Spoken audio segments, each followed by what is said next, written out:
حامیم لا ینصرون کا وظیفہ بہت ہی مجرب اور طاقتور وظیفہ مانا جاتا ہے۔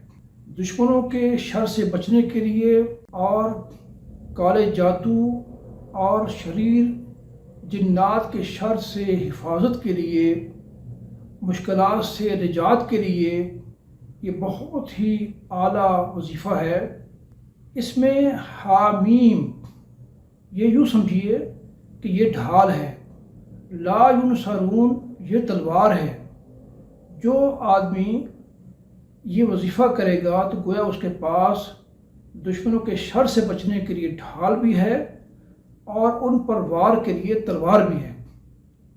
تو اس وظیفے کا طریقہ یہ ہے کہ آپ باوضو ہو کر مصلی پر بیٹھیں اور 11 مرتبہ درود پڑھیں، اس کے بعد 313 مرتبہ حامیم لا ینصرون کا وظیفہ کریں اور پھر آخر میں 11 مرتبہ درود پڑھیں اور اللہ تعالیٰ سے دعا بھی کریں۔